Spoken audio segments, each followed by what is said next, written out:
All right, my name is Rich Schmidt. I'm here with Cristina Gonzales at her home in Portland. It's June 27th, 2019. Thanks so much for joining us today, Cristina. We really appreciate this. Yeah, thanks for having me. This is exciting. So let's start you off by asking you a nice, easy question, which is why wine?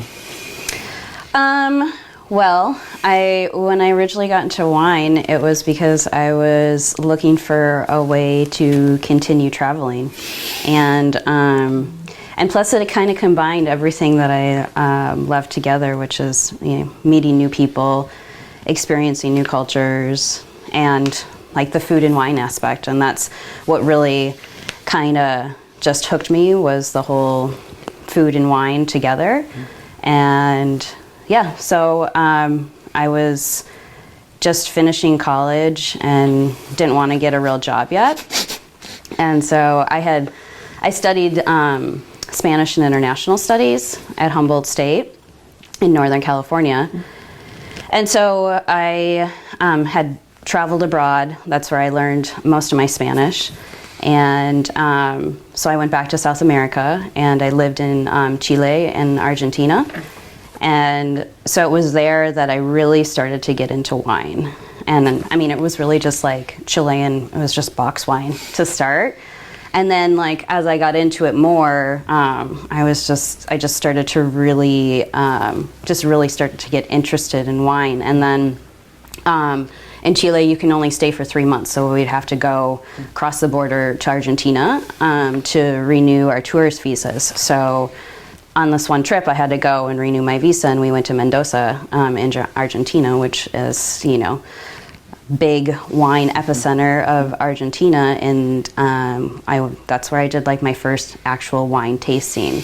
And so I tried just this ridiculously delicious Malbec. And, Argentina is also known for their steak, their grass-fed beef. And so it was just that combination of, I don't remember what cut of steak it was, but I mean, you can go do the parillas, and you can just point to the piece of cow. And so I just picked one, and then a glass of Malbec, and it was just that combination. And I think the people and that culture and the way that food and wine not only go together, but it brings people together.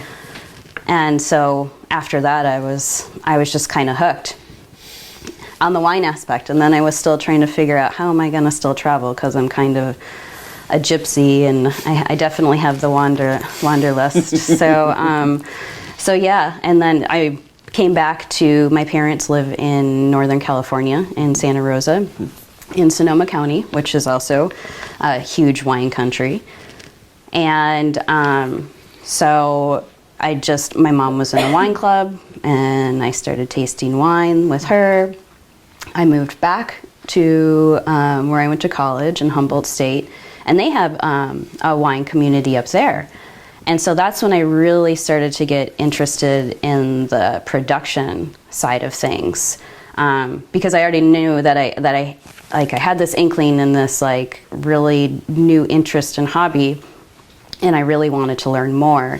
And so I started talking to winemakers up there. And that's actually how I really got started in the industry in production. Was I got invited during harvest to come out to this winemaker's winery, which was just an old barn up on a hill in the fog. And I helped them press their cab, and it was like an old basket press, and it was cold and wet and rainy, but they provided us this amazing meal, and it was salmon and like cedarwood plank salmon, and wine, and I don't remember what else it was, but it was okay, I'm up on a hill in the middle of the fog and freezing, but this is awesome. And so that's I was okay, this is I know what I want to do. And then I came back to Santa Rosa and started in a tasting room. And then I worked my way into the cellar, not knowing a thing in the cellar. And a friend of mine kind of thought I had more experience on a forklift than I did. But he offered me a job, and I did my first harvest in 2006 in the Alexander Valley in Sonoma County. And then then I started harvest hopping. So then I started like the traveling part, because I don't have a degree in enology or viticulture. I've taken some classes at community colleges, and it was really just for me, just gaining experience. And I learn through hands-on experience. That's the best way for me to learn. So I got, I was exposed to the lab and to the cellar, and out in the vineyard, and learning how to drive a forklift really, really fast. And so yeah, that's how it really started. And then we did harvest hopping, and I went to Australia and Tasmania, and in between there, that's when I came up to Oregon. And that was like kind of at the time when Sideways had come out, so Pinot was all the rage. And I was like, and I had always down in Sonoma County, like they're also known for their Pinot Noir, so that's where I was like, I kind of thought I was going with winemaking, and so that's what brought me up here. And I did, I interned at Willackenzie, and that was back, I guess that was 2007. And I just kind of fell in love with Oregon, and just what a beautiful state it is, and just the people here in the Willamette Valley. And I lived at the intern house in Dundee Hills, and really got the full, I guess, Willamette Valley experience. And went to IP&C at Linfield, and really was just exposed to all of the Oregon wine industry at that time. So back up a second before we get back to Oregon. I'm curious, you mentioned kind of starting to enjoy wine while you were in South America, and having the kind of life-changing Malbec. I'm curious, at any point down there, did you think this is something I'm going to do for a living? What was there ever this kind of like, I'm gonna do wine? Not down there. It was when I came up here, and when I was living back in Humboldt County, that it was like, okay, this is really it. Like, this is what I want to do, because I like working hard. Like, I like getting dirty. I like being physical, but I also like to enjoy myself, with a glass of wine and a great meal. And the people in production who are making wine, they're just, I mean, all of the Oregon industry is great, but like, there's just such wonderful, down-to-earth people, and so it was really just, when I started to see the production aspect, that's what really got me hooked.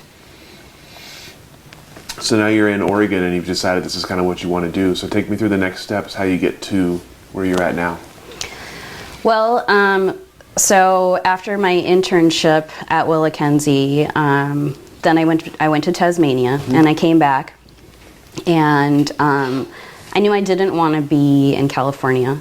I had a boyfriend at the time that was from Oregon, and was going to get a job up here, and so we decided that we were going to move back here.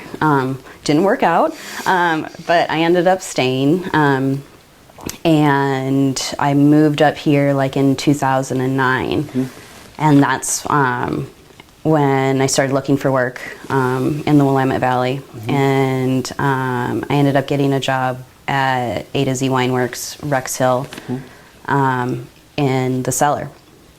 And I stayed there for about 5 years, and then I really got to see everything at A to Z. I went from production to the lab, to shipping and receiving, and I ended up finishing my time there as the bottling line manager. So yeah, I really did get to see it all, and I was so grateful to work there. They're just wonderful, wonderful people, and they treat their employees like family, and it was just always a great experience and super fun. So yeah, and then I was there up until to 2013, but it was during that time at A to Z that I started making my own wine, and I started my own label. So it was in 2009 with a friend of mine that was working there. He was actually the bottling line manager, and I was like the warehouse manager, and we both had this love of Malbec. And so I wanted to try my hand at really like making my own wine, and he also wanted to, and so we just found a ton of Malbec from Yakima, and we were able to process it at A to Z, but we had to then take it back to his garage in McMinnville. And that's actually where we made our wine that year. And that was the first vintage was 2009, and it was DBCG, which was like both of our initials. So yeah, that's when that was my first vintage, and then I went commercial, because that was just kind of, like garage, like our house wine. We were just kind of experimenting. And then in 2010, I guess, was my first official Gonzales Wine Company vintage. So what was it about winemaking that appealed to you? I think for me, it's, it's just the fact of turning this cluster of grapes into this, amazing beverage that is constantly changing. And that's just fascinating for me. Like, I was trying my wines on Tuesday, and literally, I had tasted, it was the 2016 Syrah Grenache that I had made, and I had just tasted it maybe like 2 weeks earlier, and I was like, oh my goodness, like this is like so much different than, from a couple weeks ago. And so it's really just like that whole aspect, like that process, that evolution. And then also just like seeing it go from being out in the vineyard, because that's where I feel like that's really where the winemaking is done, is, good quality grapes, and, finding the right grower. Like, I don't have a vineyard, so, and, finding Malbec, it's getting more popular, but, so far, like, I've really had to seek it out, in some years. And so finding somebody, a grower that you're on the right page with, who, and like being a small boutique producer that I am, if I'm only getting a ton of grapes, it's finding that grower that's going to work with me to be like, okay, you want it picked at so-and-so bricks, like, and who's, willing to do that, instead of, being like, nope, sorry, you're so small, you're just going to have to wait until like we're picking for a whole bunch of people, which, I understand both sides of that, but, when you're only working with a small bit, like, that really matters, like, of picking those grapes at the right time. So yeah, it's definitely, the winemaking happens, I feel like, definitely in the vineyard, and then when you get into production and into the whole process, it can be, I think the winemaker part of it comes when there's problems to be had. And when because the wine will pretty much make itself. You grow good grapes, like it'll do its thing. And I have a pretty hands-off technique now, or that's my philosophy, is a more minimalist intervention. And I found that finding the right grower, I have had, very few problems with the winemaking part, and it's just,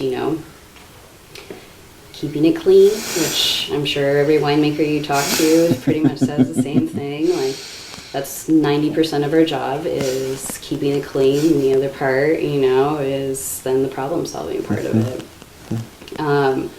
But yeah, I think winemaking, it was just that just the all-encompassing aspect of it all.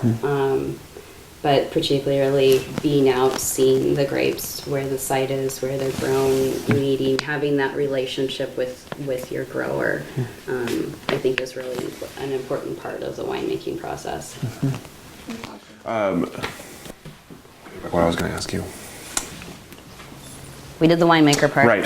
So I was curious. So you're talking about the wines you make are obviously sort of unique to this area. You're not a lot of Malbec being made in Oregon. And obviously hard to find grapes. So how do you go about finding those growers and finding those relationships?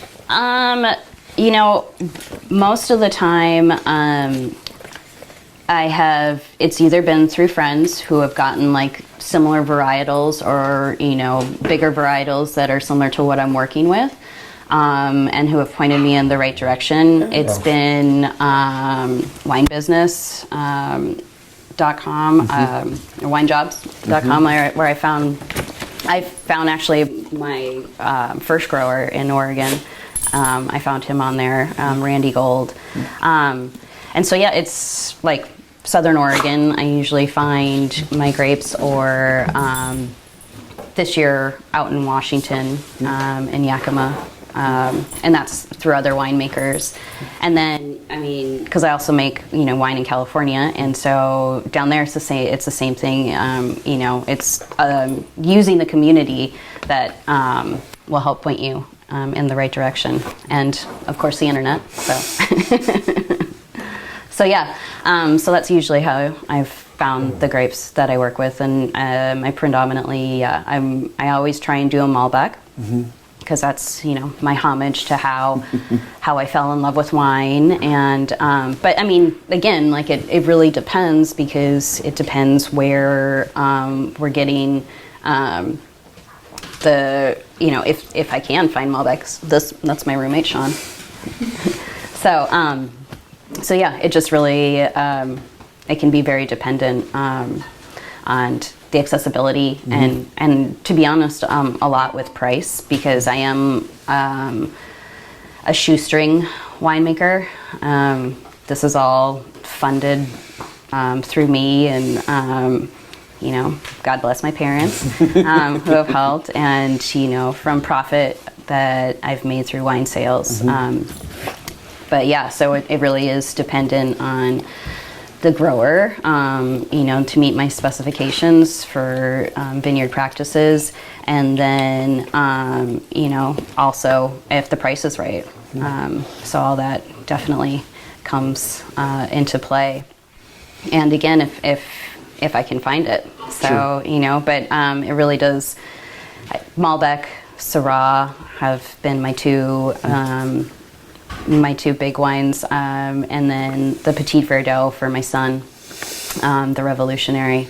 That's also been a big one. That's what I'll probably be getting from Washington this year, is more Petit Verdot. But last year I couldn't get any Petit Verdot, so his blend this year is going to be Malbec and Carignan. So it really can be dependent on just what I can get, and what is in my budget. Sure. So let's talk about making wine without having a winery, without having a vineyard, having kind of shoestring budget. So how do you go about getting your wines made, processed, sold? How do you find space and make that work? I have really good friends that love me.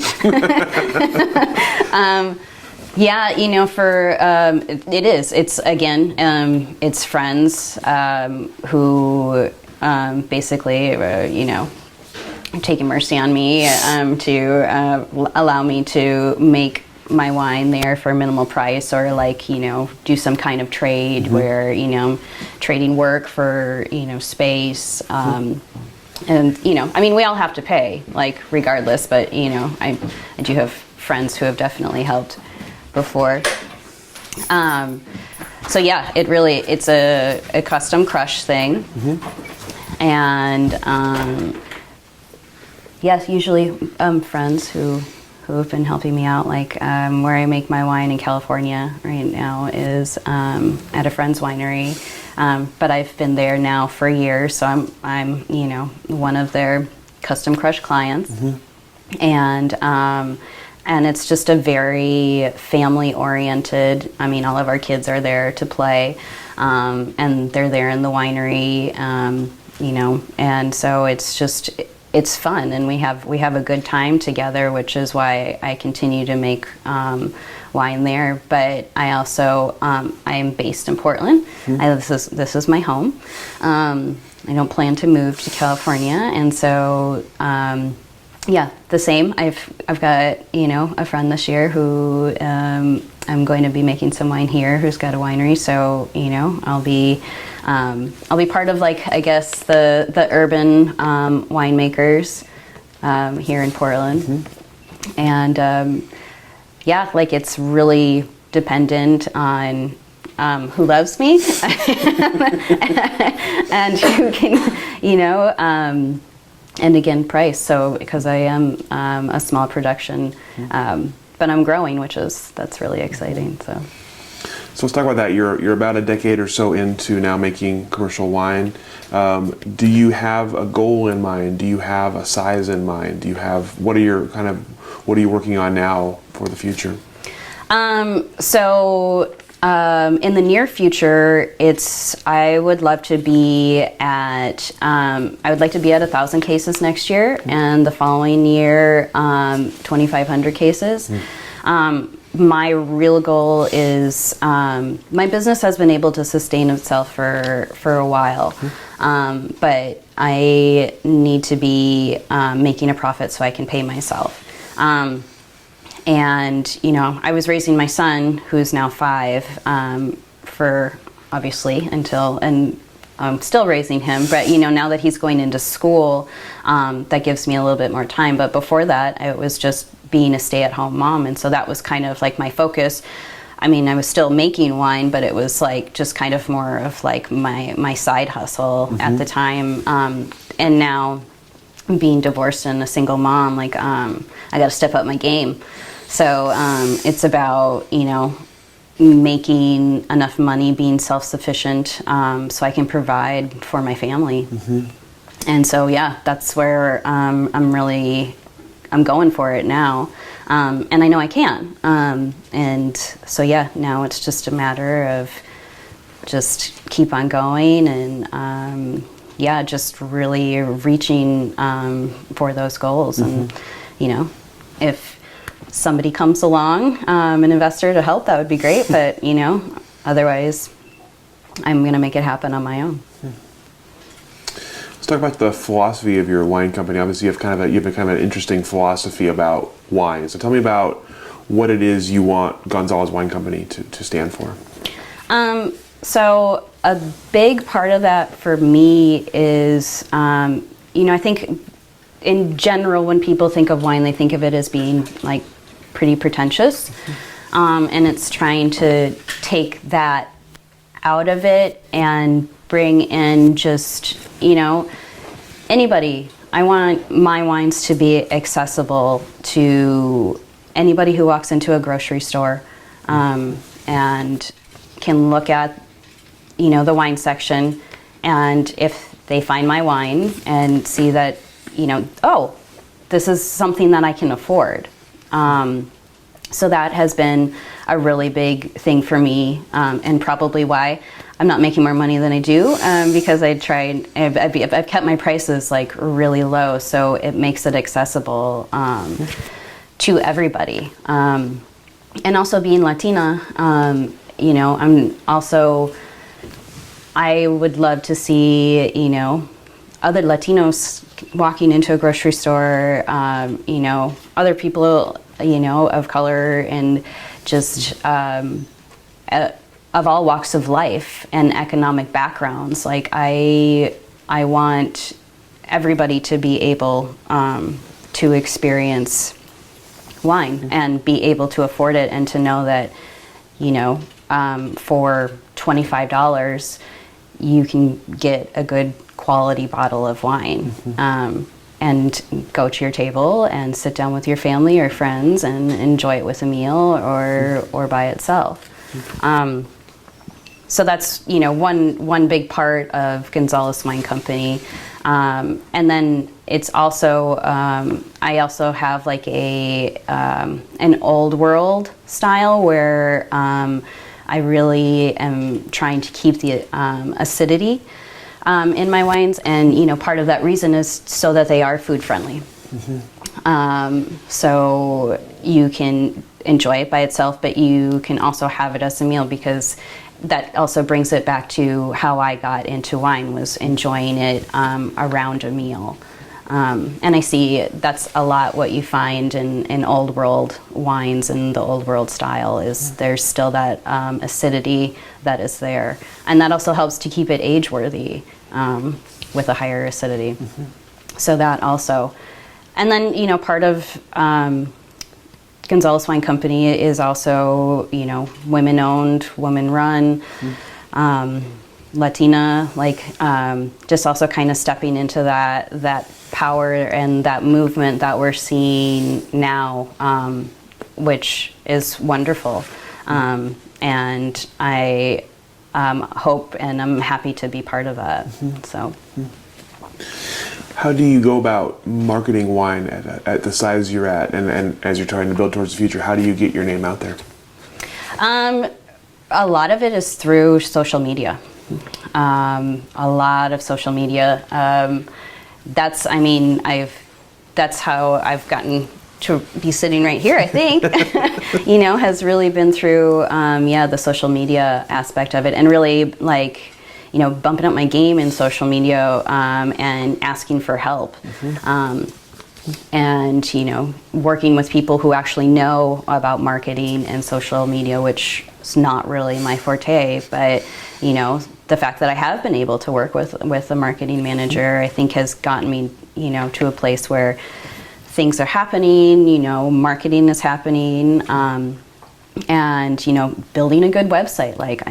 God, who knew having an attractive website would make or break your business, and it really does. So that's where I'm doing a lot, and I'm seeing a lot of more exposure, and then also on the ground, it's getting out there and working the market, which is not my favorite thing to do. It's definitely, something that I still need to work on, but it's also part of the business. If you want to make wine, well, that's great, and that's the fun part of it, but it's the selling part that's the hard part. So if you want to make it happen, you have to go out and sell it. And so I'm super small, so right now I'm doing that on my own here in Portland. I have a wine broker in San Diego, but that's it. It's pretty much just been word of mouth, internet, and just face-to-face contact, and hitting the pavement.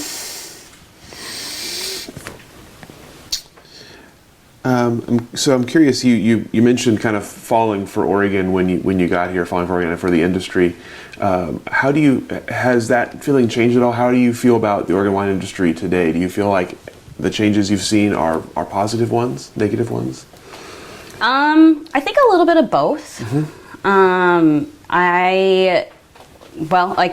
moved from Oregon in 2013. I spent 3 years abroad in Mexico, and I feel like in the 3 years that I was gone, and it was already changing and growing, back in 2013, but it seemed like there was a real boom that happened in those years that I was away, because I came back in 2016, and I was just kind of blown away by how many new wineries were around, and how many urban wineries. I was just, back then, I had heard that people were making wine in Portland, but, most of the production was out in the Willamette Valley.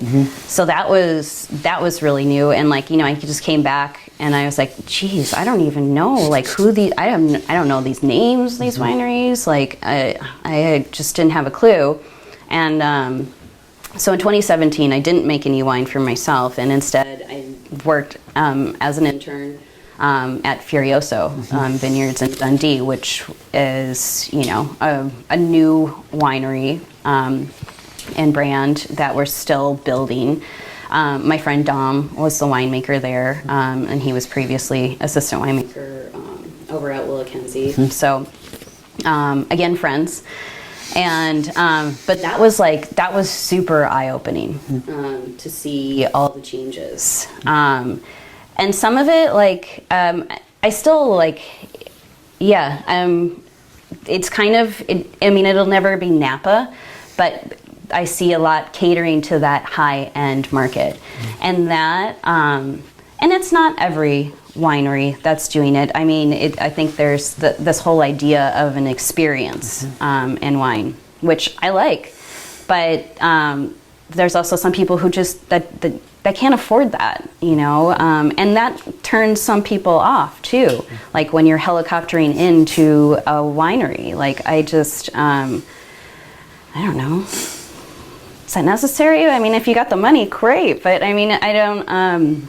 That's that part. I'm not too jazzed about. But again, it is about that experience. But it's hard for me. I can't rationalize spending $80 on a bottle of Pinot now. That's just not in my budget. So that part doesn't appeal to me. But what I do see all around is the accessibility of wineries, both urban and, in the Willamette and all over, our state now. The amazing amount of new people that are coming into the industry, just the different facets that seem to be more accessible to people. The new organizations that are forming, based around, not only women winemakers, but, also there's a new organization called IVOY that's, helping vineyard workers get into the different facets of the wine industry, which I just think is awesome. And I feel like that's what we need more of. We need to be more encompassing to everybody, not just, well, these people work in the vineyard, these people just work in the bottling line, these people just work in production, these people are just in the tasting room, interweaving all of that. And I really like seeing that, and that happening here in Oregon. And just, I guess, the presence of women that's really happened in the last 2 years, I'd say, here in Oregon. And that is just awesome to see. And, like I said before, just production people and the women that I meet. And, thank God for these women. A lot of these, women that I've met in the last 2 years have really, held me and supported me, because I just got divorced. And so, and who have helped me because they've been in my situation. And that is really just comforting. And that's where I feel like we have a very strong community here in the Oregon industry. Pretty amazing answer. Thank you. I'm curious, you talked about your role as a winemaker and mostly hands-off and then problem solving. At what point did you feel comfortable, or do you not yet feel comfortable with the kind of problem solving part of it? At what point did you feel confident that you knew what you were doing? Well, I mean, now it's going on 14 years. So I think I've really stepped into my own and my power and confidence probably just even in this last year, that I've really been okay, I got this. I know what I'm doing. I've been doing this long enough. You may have a degree from, UC Davis, but yeah, I've been doing this a long time, and I think that says something.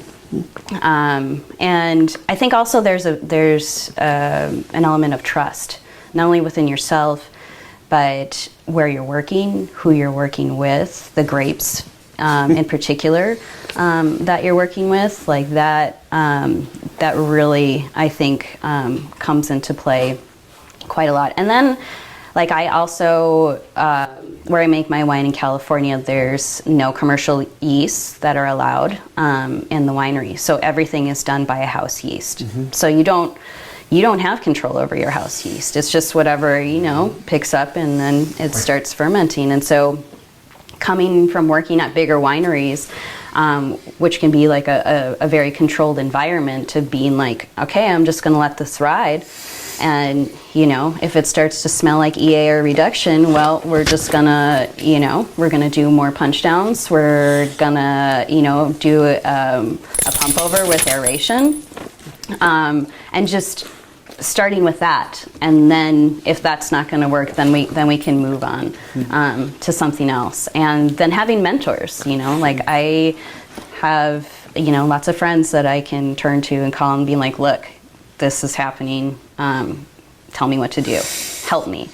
And, like being able to turn to people and to be able to ask for help, which I think is has been a big thing for me, is being able to be vulnerable to ask for help, which I have no problems doing now. We'll talk about your wine labels, because they're pretty fascinating. I'm curious where you came up with them and what the meaning behind them is.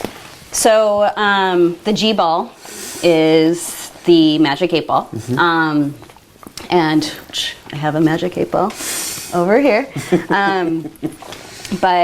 So growing up, I always had a magic 8 ball, and my birthday is October 8th. 8 is my lucky number. Being born in October, I'm also a Libra. We're not the best decision makers at times. And so when I was growing up, I just used it. Like, what am I going to do today? Is this a really good decision? Okay. And so when I was thinking about making wine and thinking about a logo, it kind of just came to me. And I was like, the magic 8 ball. And then the typewriter G looked a lot like an 8. And so, yeah, that's kind of where the G ball came from. And then Julian's label, the Revolutionary, that came because his full name is Emiliano Julian Zamora Gonzales. So he's got a very Mexican name. He was born in Chiapas, so the very southern state in Mexico, where Emiliano Zapata, he wasn't that's not where the Mexican Revolution happened, but the Zapatista movement started in Chiapas and were named after Emiliano Zapata. And so living down there, there was the Zapatista movement and a Zapatista presence that you would see, on a daily basis. And so that's kind of where the pictures and originally came from. And then it's homage to my heritage, being Mexican American, and where he was born. And so now I try and do the labels specifically with Emiliano Zapata, but different pictures of him. And so that's where his label comes from. Yeah. That's really cool. You use your company to support Girls Inc. I'm curious how you support it and why you're interested in it. So I feel that part of my career, part of my wine company is to give back. And I got invited to a luncheon for Girls Inc. last fall. And I was just so moved by the stories that I heard, and what they're doing for girls, basically, all over the nation, but specifically here in the Pacific Northwest. And so I was just really inspired to do something. I couldn't, and I still, I'd love to volunteer, but my schedule just doesn't permit. But I wanted to do something, and I feel like when you give back, the universe sends you more. And so that was part of it. And people have helped me along the way, and I would love to be able to help other little girls. And if I can support them monetarily through, a bit of profit from my wines, like that's what I want to do. Like I love the fact that, they're providing girls with, workshops and the skills and the confidence to, be in positions of power, because we need more of that. And so, 5% of the proceeds from the 2015 Cedar Lane Vineyard Syrah go to Girls Inc. You talked a little bit about your kind of immediate future plans and your desire for growth. So where do you see yourself in, say, 10 years? In 10 years, hopefully I got this all dialed in. I would love to be like in 10 years, like at 5,000 cases, where the company is sustaining itself. I'm able to pay myself sufficiently that maybe I can buy a house, not only here in Portland, but also, maybe back in Mexico or somewhere else in Latin America, or I don't know, just another house that I can go to so I can, live part of the time in the country and part of the time abroad. Because that's kind of like, that's still my thing. I feel, well, not only do you learn so much when you live abroad, like about life, like I just feel like travel is like the best education. And, we should always continue to be learning throughout life. And I think part of that is when you live abroad and you see how other people live and how you can be happy with a lot less. And so, just being able to be at a point where my company is sustaining itself and turning a profit, and I'm able to keep on traveling. As you grow, do you have any desire to make a different kind of wine? Is there a varietal you've wanted to work with that you haven't yet? Oh, yes. Yeah. I mean, I would love to go. I made a Viognier from Southern Oregon back in 2010. Which I absolutely loved. I had never made a white wine before. The only other like whitish wine that I've even gotten to is I made a rosé of Malbec in 2016. So I would love to go back to making some white wines, and especially I would love to make some cool climate wines, white wines up here. So I would love to make a Riesling. So that's one of my dreams. Is to make a cool climate Riesling. I'd love to make some Carignan, and that was part of my blend of Julian's wine. But I'd just love to make some, just a couple tons of Carignan. That would be really fun. And I don't think I want to do Pinot, but yeah. I'd like to stick to the bigger varietals, but I'd definitely, like my dream would be to make some Riesling, which I can see that's going to happen. It's going to happen. Excellent. So, yeah. What advice would you give someone who wanted to join the wine industry, specifically someone who might want to do something like you're doing, starting their own wine company? I've been asked that before, and I think the best thing that you can do is getting a job in a tasting room. I mean, I think if you like to work with people, that's the best way to start, because you learn so much in the tasting room. Like, not only are you learning about the wines that you're pouring, but you get to learn about production.